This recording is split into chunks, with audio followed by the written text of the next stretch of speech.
स्वागत है shining Haryana conclave 2022 में। हम तमाम मुद्दों को लेकर चर्चा कर रहे हैं और अब समय है सेशन में आगे बढ़ने का। अगला सेशन का सब्जेक्ट होगा विकास का रोड मैप। जब हम स्मार्ट सिटी की बात करते हैं, फरीदाबाद की तस्वीर की बात करते हैं, तो विकास का रोड मैप जरूरी हो जाता है। विकास की तस्वीर कितनी बदली है।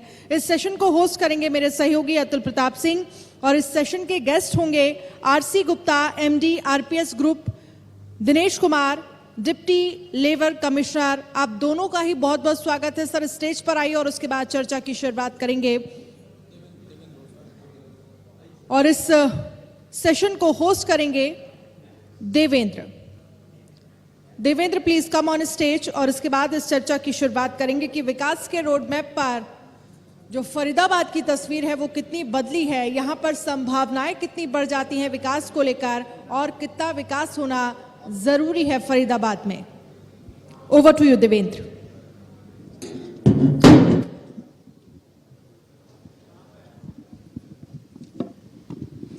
धन्यवाद अनन्या।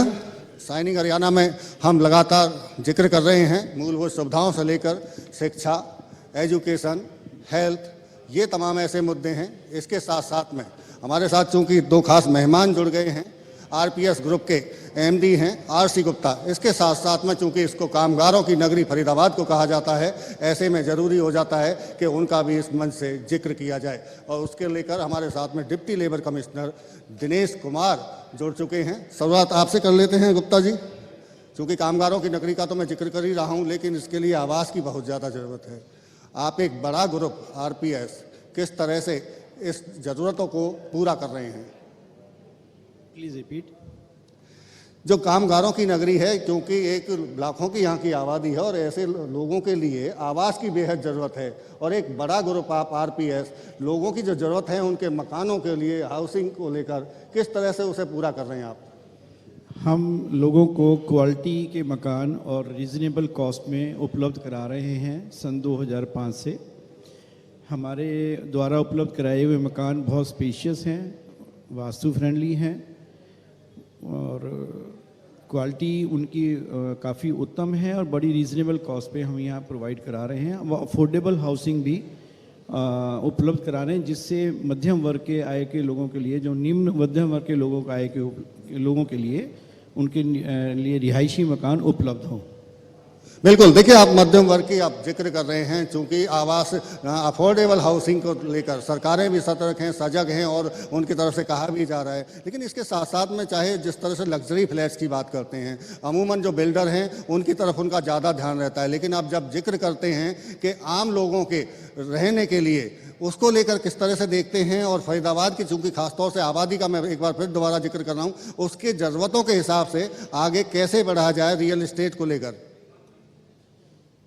सरकार अफोर्डेबल ग्रुप हाउसिंग स्कीम लाई है जो काफ़ी सक्सेसफुल है और फरीदाबाद में काफ़ी पर्याप्त मात्रा में उनके निर्माण हो रहे हैं। इसके साथ दीनदयाल उपाध्याय स्कीम जो कि निम्न वर्ग के लोगों के लिए एक छोटे प्लॉट, पहले जो सरकार की स्कीम थी उसमें वेरियस प्रावधान ऐसे थे जिससे कि छोटे प्लॉट नहीं हम लोग बना सकते थे। अब दीनदयाल स्कीम के माध्यम से छोटे प्लॉट की उपलब्धता है, जिससे अगेन निम्न इनकम वाले लोगों के लिए उनके इंडिपेंडेंट मकान बनाने की उनकी सुविधा है। सरकार लो राइज फ्लोर्स भी परमिट करी हैं। उन्होंने 264 का एफएआर परमिट किया है, जिससे 4 फ्लोर, एक स्टिल्ट और 4 फ्लोर के माध्यम से जैसे कम इनकम वालों के लिए भी रहने की सुविधाएं बेहतर सुविधाओं के साथ उपलब्ध हो। ये सरकार की स्कीम है, काफ़ी अच्छी स्कीम है और इससे फरीदाबाद में काफ़ी प्रोग्रेस हो रही है। सभी लोगों को उचित मूल्य पे उनके लिए निवास मिल रहा है। बड़ी बात है, उचित मूल्य पर आवास मिलना एक बड़ी बात है। चूंकि अमूमन एक सपना ही होता है अपना घर होने के लिए। डीएलसी दिनेश कुमार जी हमारे साथ हैं। चूंकि देखिए, एक ये औद्योगिक नगरी है फरीदाबाद और यहाँ 5 लाख से ज़्यादा कामगार हैं, उनकी बड़ी समस्याएं हैं। चूंकि कई श्रमिक तबका है, किस तरह से देखते हैं तालमेल? चूंकि औद्योगिक जो लोग हैं, उद्योगपति हैं और एक कामगार के बीच के तालमेल के लिए आप बीच की कड़ी का काम करते हैं, तो फरीदाबाद की स्थिति को कैसे देखते हैं आप? देवेंद्र जी धन्यवाद। फरीदाबाद बहुत बड़ा इंडस्ट्रियल टाउन है और यहाँ पर मजदूर और मैनेजमेंट के भी कई बार झगड़े हो जाते हैं और उनको निपटाने के लिए एज हम कंसिलिएशन ऑफिसर का काम करते हैं, दोनों पक्षों की बात सुनते हैं और उन पक्षों को एक जगह जब उनकी सहमति बन जाती है तो उनका हम निपटारा कर देते हैं। किसी भी प्रकार की कोई भी यूनियन किसी कंपनी में हो, वो अपना डिमांड नोटिस दायर करते हैं, मांग पत्र रखते हैं, उसमें मैनेजमेंट को भी बुलाया जाता है और श्रमिक यूनियन को भी बुलाया जाता है और उसमें उनकी आपसी सहमति से एक नतीजे पे पहुंचकर उनका निपटारा करवा दिया जाता है। आमतौर पे आज के दिन फरीदाबाद के अंदर इंडस्ट्रियल पीस सबसे ज़्यादा है जी, और जिससे फरीदाबाद बहुत अच्छा, यहाँ पर मजदूर और मालिकों का अच्छा तालमेल है और जिससे उनके तालमेल से कारखाने अच्छे तरीके से चल रहे हैं और उनमें पूरा उत्पादन हो रहा है और किसी प्रकार की कोई भी समस्या कभी भी आ जाए तो उसका निपटान करने के लिए हम हमेशा तैयार रहते हैं। हमेशा आप निपटारे के लिए तैयार रहते हैं, ऐसा दावा कर रहे हैं, लेकिन उनकी सुविधाओं को लेकर भी आपसे बात करेंगे। लेकिन उससे पहले आरसी गुप्ता जी से बात कर ले। सर, रियल एस्टेट की चुनौतियां बहुत हैं, क्योंकि कोरोना काल भी आया, इससे पहले भी तमाम तरह की चुनौतियां सामने आती रही हैं। लेकिन इस बीच में जिस तरह से आप जैसे जो ग्रुप हैं वो जब बात करते हैं आवास देने की, एक आम आदमी तक भी पहुँचने की, ऐसे में चुनौतियाँ और किस किस तरह की आपके सामने आती हैं? किसी भी शहर में इंफ्रास्ट्रक्चर जो है वो सर्वप्रथम उत्तम क्वालिटी का होना चाहिए। अभी मेरे बड़े भाई नरेंद्र जी बता रहे थे शहर में जो उनकी सरकार की जो स्कीम है, मेरा इसमें कहना है बिजली, पानी, सीवरेज, ये बेसिक एक सुविधाएं हैं। सड़कों के बारे में और सीवरेज के बारे में अभी भाई ने बताया। मेरा ये कहना है कि बिजली की जो है हमारे फरीदाबाद का जो अपकमिंग एरिया है वो है ग्रेटर फरीदाबाद। जी बिल्कुल, जिसको हम लोकल लैंग्वेज में नहर पार के नाम से भी जानते हैं। वहाँ पर अभी लेकिन अब तो सरकार ने उसको अमली जामा पहना दिया। ग्रेटर फरीदाबाद एक सैद्धांतिक तौर पर मंजूरी दे दी है उसको। जी जी ना, तो यहाँ पर अभी तक सब स्टेशन जो है बिजली डिपार्टमेंट के अभी तक नहीं बने हैं, जिससे कुछ बिजली की असुविधाएं है। सेकेंडली एक शहर का एक इंटरसिटी डेवलपमेंट है जिसके ऊपर नरेंद्र भाई ने जो बताया। दूसरा है इंटरसिटी डेवलपमेंट। इंटरसिटी डेवलपमेंट की मैं बात करूं तो नेशनल हाईवे 2 जो आगरा और कलकत्ता को जोड़ता है वो सिग्नल फ्री हो गया है, जिसने चार चांदी शहर को लगा दिए हैं। मेट्रो की सुविधा ऑलरेडी हमारे शहर में है। अब हमें अगर चाहिए तो FNG जो फरीदाबाद, नोएडा, गाजियाबाद, इसकी जो डेवलपमेंट है ये अभी काफ़ी समय से थोड़ा डिले चल रहा है। अगर इस प्रोजेक्ट को हमारे मंत्री लोग थोड़ा जल्दी इसको अगर पूरा करा दें, शहर की कनेक्टिविटी नोएडा और गाजियाबाद से जितनी जल्दी होगी उतना शहर में अच्छा डेवलपमेंट होगा। आप ऐसा मानते हैं अगर FNG बन जाती है तो कहीं ना कहीं फरीदाबाद के डेवलपमेंट में चार चांद लग जाएंगे? डेफिनेटली। और दूसरा जेवर airport, now it's a reality. जेवर एयरपोर्ट अब आने जा रहा है तो Faridabad by default is the only town in NCR जो दोनों इंटरनेशनल एयरपोर्ट को विद इन 30 किलोमीटर की रेंज में अप्रोच करता है। तो ये फरीदाबाद के लिए एक सोने पे सुहागा वाली बात है, जेवर एयरपोर्ट। अब सरकार जितनी जल्दी कनेक्टिविटी जो डेवलप कर देगी फरीदाबाद, गुड़गांवा और जेवर एयरपोर्ट की, दिल्ली और जेवर एयरपोर्ट की, फरीदाबाद बाई डिफ़ॉल्ट कनेक्ट हो जाएगा। देखिए सर, कई बार जिक्र इस बात को लेकर होता है कि जहाँ विकास ज़्यादा होता है तो वहाँ कहीं ना कहीं महंगाई भी ज़्यादा होती है और एक घर खरीदना एक आम आदमी के लिए एक सपना जैसा होता है। और कई बार हमने पीछे देखा है कि कई बिल्डर्स की तरफ से लोगों के सपने जो थे आवास के वो टूटते हुए भी नजर आए। तो ऐसे में जो आम आदमी है, आम आदमी के लिए आपकी तरफ से किस तरह से आगे बढ़ा जा रहा है ताकि उनके सिर पर भी छत हो? सर, मेरा अभी भी ये मानना है कि फरीदाबाद ब्लेसिंग इन डिस्गाइज है। आज की डेट में फरीदाबाद डेवलप कर रहा है और पूरे NCR में सबसे ज़्यादा जो अफोर्डेबल प्राइस अगर मैं बोलूँगा तो फरीदाबाद में ही है।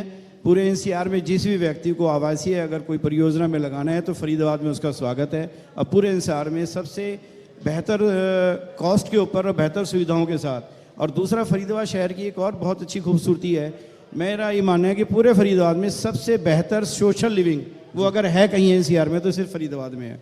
बिल्कुल, कहीं ना कहीं बड़ी बात आप कह रहे हैं दिनेश कुमार जी, चूंकि जिक्र कर रहे थे आपके विवादों को आप निपटाने का काम कर रहे हैं। विवाद फरीदाबाद में नहीं है, लेकिन इसके साथ साथ में देखिए सरकार कई तरह की सुविधाएं मजदूरों तक पहुंचाने का काम करती है, लेकिन कहीं ना कहीं बीच में कड़ी टूटती सी दिखती है जब मजदूर उसकी डिमांड करते हैं। और तो इसको लेकर किस तरह की पहले तो सुविधाएं क्या हैं जो सरकार देना पहुंचाना चाह रही है और आप उसे कैसे आगे तक बढ़ा रहे हैं? हरियाणा के अंदर वेलफेयर बोर्ड हरियाणा और BOCW 2 बोर्ड बनाए गए हैं। भवन एवं निर्माण कार्यों में जो लगे श्रमिक हैं उनके लिए BOCW बोर्ड बनाया गया है, जिसमें 22 प्रकार की सुविधाएं हरियाणा सरकार द्वारा उनको उपलब्ध करवाई जाती है। और वैसे ही जो इंडस्ट्रियल वर्कर है, जो इंडस्ट्री के अंदर काम करते हैं, उनके लिए वेलफेयर बोर्ड की भी 22 प्रकार की स्कीमें बनाई गई है। उन स्कीमों में श्रमिक को साइकिल की सुविधा दी जाती है। महिला अगर श्रमिक है उनको सिलाई मशीन उपलब्ध करवाई जाती है। अगर किसी श्रमिक की किसी को भ्रमण पे जाना है, किसी यात्रा पे जाना है, उसके लिए भी 5 श्रमिकों, एक श्रमिक परिवार को 5 सदस्यों के साथ जाने का मौका मिलता है और उसकी पेमेंट सरकार द्वारा की जाती है। किसी श्रमिक की अगर किसी की कार्यस्थल पर मृत्यु हो जाती है तो उसको 5 लाख रुपए की अंशदान राशि भी उनको दी जाती है। अगर किसी श्रमिक की मृत्यु बिना किसी बीमारी के कारण घर पे भी हो जाती है, उसको भी 1 लाख रुपए की सहायता राशि दी जाती है। लेकिन सर सरकार की तरफ के आप ये उपलब्धियां जरूर गिनवा रहे हैं, स्कीमों को गिनवा रहे हैं, लेकिन समस्या जब आती है जब उनके रजिस्ट्रेशन तक नहीं होते हैं। कई बार हमने शिकायतें सुनी हैं, वो कई बार अधिकारियों के कार्यालय पर पहुंचते हैं, लेकिन जब पता चलता है कि उनका रजिस्ट्रेशन ही नहीं है तो उनको उसका फायदा नहीं मिल रहा है। इनमें कैसे, इन चीज़ों को कैसे सुधार रहे हैं? रजिस्ट्रेशन का आजकल ऑनलाइन रजिस्ट्रेशन होते हैं, उसमें किसी भी प्रकार की कोई दिक्कत नहीं है। कोई भी CSC सेंटर पर जाकर अपना रजिस्ट्रेशन करवा सकता है और रजिस्ट्रेशन करवाने में किसी प्रकार की कोई फीस नहीं देनी पड़ती। रजिस्ट्रेशन CSC सेंटर वाले की जिम्मेवारी है कि वो उसका मजदूर का रजिस्ट्रेशन करेगा। बिल्कुल, देखिए रजिस्ट्रेशन को लेकर तमाम तरह की जिस तरह आप जिक्र कर रहे हैं कि सुविधाएं पहुंच रही हैं। गुप्ता जी आपके पास दोबारा आना चाहता हूं, क्योंकि रियल एस्टेट को लेकर खास तौर से जिस तरह से घाटे से उबारने के लिए केंद्र सरकार की तरफ से बजट में भी कुछ प्रावधान किए गए, खास तौर से रियल एस्टेट को उबारने के लिए, कैसे देखते हैं? क्या उसका फ़ायदा रियल एस्टेट को मिला है अभी या आगे आने वाले वक्त में मिलेगा? सरकार समय समय पे रियल एस्टेट सेक्टर की समस्याओं का संज्ञान लेती हैं और उचित जो भी उनको लगता है वो उसमें सॉल्यूशंस भी प्रोवाइड कराती है और हमारा सेक्टर उनका बेनिफिट उठाता भी रहा है। और आगे भी मैं उम्मीद करता हूँ यदा कदा जो हमारे को समस्याएं आएंगी सरकार हमारी बातें सुनेगी और उचित जो है उनका समाधान भी होगा। लेकिन सर जब चुनौती बड़ी हो जाती है कि अगर बिल्डर्स और बायर्स के बीच में जब झगड़े बढ़ जाते हैं और वो झगड़े इतने बढ़ जाते हैं कि जो बायर्स है उसके सपने लंबे हो जाते हैं और बिल्डर भी कहीं ना कहीं घाटे में चला जाता है, लेकिन इसका समाधान आखिर कैसे देखते हैं? हालांकि सरकार की तरफ से हरेरा ले आया गया, उसके बाद में तमाम तरह की बंदिशें आप लोगों पर भी लगी, एक टाइम बाउंड में आपको प्रोजेक्ट करके पूरे करके देने हैं। सर बहुत सारी चीज़ें हैं भवन निर्माण के अंदर, हमारे को कम से कम 35 परमिशंस अलग अलग समय पे अलग अलग महकमे से लेनी होती हैं। हमारे सेक्टर की बहुत लंबी एक पेंडिंग एक डिमांड है कि सिंगल विंडो सर्विसेज, जिसमें कुछ कामयाबी मिली है लेकिन अभी तक ये पूर्णतया सत्य नहीं हो पाया है। हम समय समय पे मांग करते हैं और आज भी मैं इस बात को दोहराऊंगा, अगर सरकार सारी परमिशंस को एक ऑफिस में एप्लीकेशन लेके अगर अप्लाई कर दे और उसकी एक समय सीमा हो तो हमारे प्रोजेक्टों की जो लाइफ है कम से कम 2 साल इम्प्रूव कर जाएगी। और इसमें क्योंकि पैसे का उपयोग, पैसे की वैल्यू बहुत ज़्यादा लगती है ज़मीन खरीदने से लेके पोजीशन हैंड ओवर करने तक। तो इंटरेस्ट का जो बर्डन है परियोजनाएं लंबी होने से वो बहुत ऊपर बढ़ जाता है, जिसकी वजह से घाटे में चले जाते हैं। आप कह रहे हैं कि सिंगल विंडो सिस्टम आपके लिए भी बने, ये ऐसी आप मांग कर रहे हैं? बिल्कुल। मैं दिनेश कुमार जी एक बार दोबारा आपके पास आता हूं, क्योंकि किसी भी शहर में जब कारखाने लगते हैं तो कहीं ना कहीं उनके साथ में जो वहां कामगार पहुंचते हैं उनके लिए आवासीय योजना की एक बेहद ज़रूरत होती है। लगता है आपको कि फरीदाबाद में ये ज़रूरतें पूरी उनकी हुई हैं? अभी हमारे पास आवासीय योजना के बारे में कोई योजना ऐसी नहीं बनी। अगर भविष्य में इसकी कभी बोर्ड को सिफारिश करेंगे, बोर्ड अगर ये बनाएगा तो आवासीय सुविधाएं भी दी जा सकती है। जी बिल्कुल। गुप्ता जी एक सवाल और आपसे है।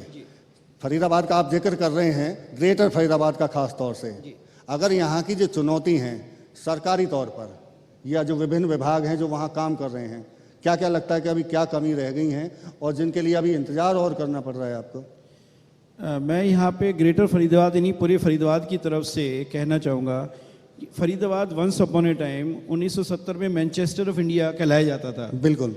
लेकिन ये थोड़ा सा दुर्भाग्य रहा है कि पिछले 20 सालों में कोई भी मदर इंडस्ट्री फरीदाबाद में नहीं आई है। अलबत्ता जो पुरानी मदर इंडस्ट्रीज थी वो यहाँ से शिफ्ट हो गई हैं। तो मैं ये उम्मीद करता हूँ सरकार से कि आज PLA स्कीम के तहत इंटरनेशनली सभी इंडस्ट्रियलिस्ट और बड़ी बड़ी संस्थाएं हिंदुस्तान की तरफ देख रही हैं। तो मेरा तो ये मांग है कि सरकार कुछ किटी फरीदाबाद के लिए भी लेके आए और यहाँ पर सर्विस इंडस्ट्री, मैन्युफैक्चरिंग इंडस्ट्री, आजकल हम चिप्स की बात करते हैं कि बहुत शॉर्टेज है, तो उन सब इंडस्ट्री को फरीदाबाद में अगर लाएंगे तो यहाँ का रोज़गार बढ़ेगा, इंडस्ट्रीज आएंगी। अगर इंडस्ट्री आती हैं तो मदर सर्विस डेवलप करती हैं, इससे सभी किस्म का एंसिलरी जितनी यूनिट्स हैं उनको व्यापार मिलेगा, ट्रेड को व्यापार मिलेगा, रियल एस्टेट का भी व्यापार आएगा।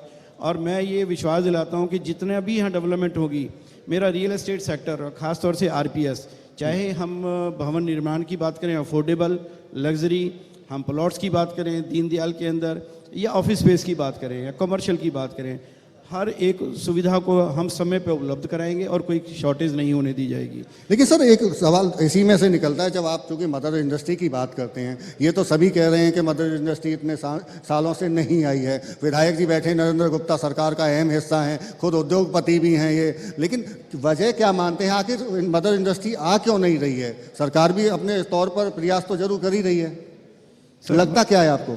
सर मदर इंडस्ट्री के लिए बेसिकली तो सरकार के तौर पे उनको न्योता, चाहे उनको रियल एस्टेट उपलब्ध कराना हो, वेरियस परमिशन दिलाना हो, क्योंकि ज़मीन एक्वायर करना अपने आप में एक बहुत बड़ा सवाल है जी। जो बाहर से इंटरनेशनल कंपनियां आती हैं उनको उचित मूल्य पे और बिना किसी डिस्प्यूट के ज़मीन उपलब्ध कराना, वो एक सरकार की, मैं समझता हूँ कि उपलब्ध कराने की जो रिस्पॉन्सिबिलिटी है और जो सुविधा है वो सरकार उपलब्ध करा सकती है।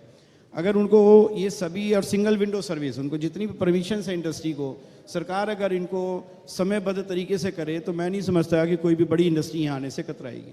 बिल्कुल। दिनेश कुमार जी एक बार फिर आपके पास आता हूँ, क्योंकि जिक्र अब मदर इंडस्ट्री का निकल पड़ा है, क्या लगता है अभी जिस तरह से रोजगार की अगर हम बात करें तो एक कहीं ना कहीं रोजगार उपलब्ध कराने के प्रयास आपके भी लगातार जारी हैं, तो क्या बेरोजगारी कुछ बढ़ी है? कुछ वैसे तो इंडस्ट्री के अंदर, फरीदाबाद के अंदर रोजगार की कोई कमी नहीं है। बहुत यहाँ पर लाखों मजदूर काम करते हैं। अभी पिछले दिनों हमने लगभग 7.5 लाख श्रमिकों का पंजीकरण करवाया और उससे उन आंकड़ों को देखकर ये लगता है कि रोजगार कम नहीं हुआ, बढ़ा है। रोजगार बढ़ा है, कम नहीं हुआ है, कहीं ना कहीं आप बात इस बात को लेकर कर रहे हैं, लेकिन जिस तरह आप जिक्र कर रहे हैं कि हर आदमी को, आम आदमी को भी छत की सुविधा मिले, फरीदाबाद में क्या लगता है आपको अभी ज़रूरत और ज़्यादा है? ये तो ज़रूरतें मकान की हैं जो समय के साथ साथ बढ़ती ही रहती हैं, नो डाउट। परिवार भी आगे बढ़ते हैं तो मकान की सुविधाएं भी लोगों को और ज़्यादा चाहिए और वो बढ़ भी रही हैं। अभी नया मास्टर प्लान 2031 का फरीदाबाद को जो आया हुआ है उसमें काफ़ी संभावनाएं हैं, सप्लाई के मकानों को उनको नए उपलब्ध कराए जा सकते हैं। यही मेरा था कि साथ में अगर इंफ्रास्ट्रक्चर, अगर हम बात करें ईस्टर्न पेरीफेरी से फरीदाबाद की शहरों की अगर डायरेक्ट कनेक्टिविटी हो जाए, अभी इस समय फरीदाबाद को एक बहुत अच्छी सौगात मिली है, दिल्ली मुंबई और बड़ौदा जो एक्सप्रेस वे है वो फरीदाबाद को क्रॉस कर रहा है, उसकी कनेक्टिविटी ईस्टर्न पेरीफेरी से FNG से जितना हम ये कनेक्टिविटी इंफ्रास्ट्रक्चर की आपस में जोड़ देंगे, इससे हर किस्म का रोजगार, चाहे वो इंडस्ट्री हो चाहे सर्विस हो, सब बढ़ेगा।